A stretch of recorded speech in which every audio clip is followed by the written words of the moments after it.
అందరికీ నమస్కారం. ఉద్యోగులు, పెన్షనర్లకు సంబంధించిన అప్డేట్స్ కోసం, ఉద్యోగులు, పెన్షనర్లకు సంబంధించిన సమస్యలని మన కామెంట్ సెక్షన్‌లో మీరు షేర్ చేసుకునే విధంగా, మీరందరూ కోఆర్డినేషన్ చేసుకునే విధంగా మన ఛానల్ అయితే పనిచేస్తుంది. కాబట్టి మీకు సపోర్ట్‌గా ఉంటుంది కాబట్టి తప్పకుండా మన ఛానల్‌ని సబ్స్క్రైబ్ చేసుకోండి. వీడియోస్ మాత్రం లైక్ చేస్తూ ఉండండి. ఇక వివరాల్లోకెళ్తే తెలంగాణ ప్రభుత్వ ఉద్యోగులు ప్రత్యేకించి రిటైర్మెంట్ పొందినటువంటి వారు గత ఏడాది నుంచి గడ్డు పరిస్థితులను అయితే ఎదుర్కొంటున్నారు. ఇది మనందరికీ తెలిసిన విషయమే.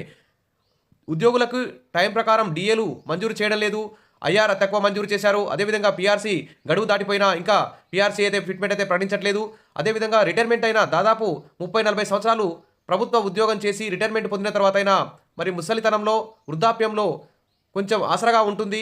మరి రిటైర్మెంట్ బెనిఫిట్స్ వెంటనే వస్తాయి అని అనుకుంటే అవి కూడా ప్రభుత్వం అయితే దాదాపు సంవత్సరం అయినా 2 ఏళ్ళైనా కానీ ఆ రిటైర్మెంట్ బెనిఫిట్స్ అయితే రిటైర్మెంట్ అయినటువంటి ఉద్యోగులకైతే అందట్లేదు.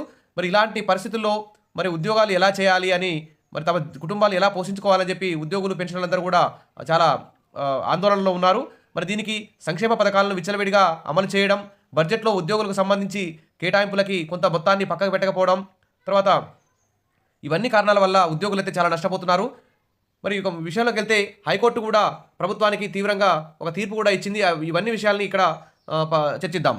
సంవత్సరాల తరబడి సేవలు అందించిన తర్వాత పదవీ విరమణ పొందిన ఉద్యోగులు పదవీ విరమణ ప్రయోజనాలను పొందడానికి మరి చాలా ఇబ్బందులు అయితే ఎదుర్కొంటున్నారు. గత ఏడాది కాలంలో సంబంధించి గ్రాట్యుటీ, జీపీఎఫ్, టీజీజీఎల్ఐ మరియు ఇతరాలతో సహా వారి రిటైర్మెంట్ బెనిఫిట్స్ పొందడంలో అయితే చాలా కష్టాలు అయితే ఎదుర్కొంటున్నారు. ప్రతి నెల దాదాపు 5,000 మంది ఉద్యోగులు అయితే సర్వీస్ నుంచి రిటైర్ అవుతున్నారు. 2025, 26 మరియు 27 సంవత్సరాల్లో మరి ఈ రిటైర్మెంట్ సంఖ్యలు చాలా పెరిగే అవకాశం ఉంది. ఇప్పుడే ఇలా రిటైర్మెంట్ బెనిఫిట్కు 1 ఇయర్ పడుతుంటే ఇంకా 2025, 26, 27 సంవత్సరాల్లో ఇంకా భారీ ఎత్తున రిటైర్మెంట్స్ ఉంటాయి.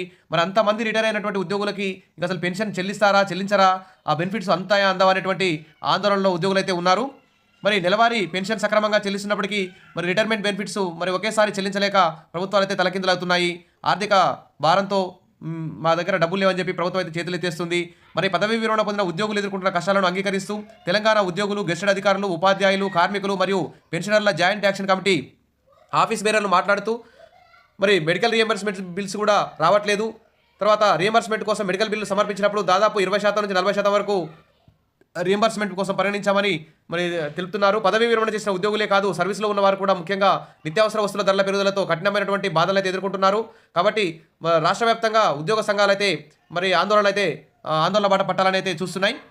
దాదాపు జూలై 1, 2020 నుండి పెండింగ్లో ఉన్న 5 డిఏలను చెల్లించాలని ఉద్యోగులు డిమాండ్ చేస్తే కేవలం ఒకే ఒక డిఏ చెల్లించి ప్రభుత్వం అయితే చేతులు దులుపుకుంది. అంతేకాకుండా పెండింగ్లో ఉన్న అన్ని బిల్లులను క్లియర్ చేయాలని, ఈ కుబేర్ విధానాన్ని రద్దు చేయాలని, ట్రెజరీ శాఖ ద్వారా బిల్లులు క్లియర్ చేయాలని డిమాండ్ కూడా చేస్తున్నారు. తర్వాత 51% ఫిట్మెంట్తో రాష్ట్ర ప్రభుత్వ ఉద్యోగులకు పీఆర్సీ ప్రకటించాలని, పాత పెన్షన్ విధానాన్ని అమలు చేయాలని, సిపిఎస్ రద్దు చేయాలని కూడా డిమాండ్ చేస్తున్నారు. మరి అక్టోబర్ 25న ముఖ్యమంత్రి రేవంత్ రెడ్డి జేఏసీతో సమావేశమై ఒక డిఏ చెల్లించి చేతులు దులుపుకోవడం, దీపావళి తర్వాత ఉద్యోగులతో కేబినెట్ సబ్ కమిటీ సమావేశం నిర్వహించాల్సి ఉండగా మరి క్రిస్మస్ పండుగ వచ్చింది, డిసెంబర్ పూర్తవుతుంది, అయినా కానీ ఇంతవరకు ఉద్యోగులతో సమావేశం అయితే ఏర్పాటు చేయడం లేదు. మరి ప్రభుత్వం ఇచ్చిన హామీలపై ఉద్యోగులు ఇటీవల డిప్యూటీ సీఎం కలిశారు. శుక్రవారం కూడా రవాణా శాఖ మంత్రి పొన్న ప్రభాకర్ని కలిశారు. మరి ఈ విధంగా వివిధ శాఖల్లో రిటైర్మెంట్ పొందిన ఉద్యోగులు మళ్ళీ రీనియామకం చేయకుండా, సర్వీస్ పొడిగించకుండా చూడాలని చెప్పి ప్రభుత్వాన్ని డిమాండ్ చేశారు. అదేవిధంగా పదవీ విరమణ ఇంకో న్యూస్ చూస్తే హైకోర్టు అయితే పెన్షనర్లకు భారీ ఊరటనిచ్చి ఒక తీర్పునైతే ఇచ్చింది. ఇది ప్రభుత్వానికి చెంపపెట్టుగా ఉండేటువంటి తీర్పు అని చెప్పుకోవచ్చు. పదవీ విరమణ బకాయిలను 24% వడ్డీతో చెల్లించండి, ట్రెజరీ కార్యాలయాన్ని ఆదేశించిన హైకోర్టు అంటూ మరి రంగారెడ్డి జిల్లా షాద్నగర్ సీనియర్ సివిల్ జడ్జి కార్యాలయంలో సీనియర్ సూపరింటెండెంట్గా అన్నపూర్ణ గారు అనే వారు విధులు నిర్వర్తించి పదవీ విరమణ పొందారు. 10 నెలలుగా రిటైర్మెంట్ ఆర్థిక ప్రయోజనాలు ఇవ్వడం లేదంటూ ఆమె ట్రెజరీ అధికారులపై హైకోర్టులో ఫిర్యాదు చేశారు.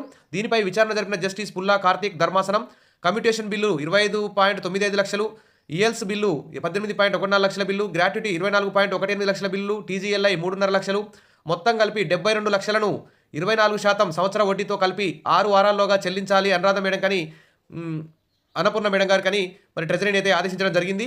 ఇది పెన్షనర్లకు, ఉద్యోగులకు సపోర్ట్గా ఉండేటువంటి తీర్పు హైకోర్టు అయితే ఇచ్చింది. కాబట్టి మరి భవిష్యత్తులో దాదాపు రిటైర్ అయిన ప్రతి ఒక్కరు కూడా మరి హైకోర్టుకు వెళ్ళి, కోర్టులకు వెళ్ళి, సుప్రీంకోర్టుకు వెళ్ళి తమ యొక్క రిటైర్మెంట్ బెనిఫిట్స్ పొందాల్సినటువంటి దుస్థితి పడుతుందేమని చెప్పేసి ఉద్యోగులందరూ కూడా బాధపడుతున్నారు. కాబట్టి ప్రభుత్వం ఇప్పటి నుంచైనా ఉద్యోగుల డిఏలు, పీఆర్సీలు, ఐఆర్, ఇతర ఉద్యోగుల ఆర్థిక బిల్లులకు సంబంధించిన ఎంత బడ్జెట్ అవసరమో అంత బడ్జెట్ను పక్కకు పెట్టి మిగిలిన బడ్జెట్ ఎంత ఉంటే ఆ బడ్జెట్కు సరిపోయేలా మరి సంక్షేమ పథకాలను అమలు చేసి మరి ప్రభుత్వం మీద భారం పడకుండా, ఇటు ఉద్యోగులకు నష్టపోకుండా, ఇతర వర్గాల ప్రజలు కూడా నష్టపోకుండా సమన్యాయంతో పరిపాలన సాగిస్తే బాగుంటుంది.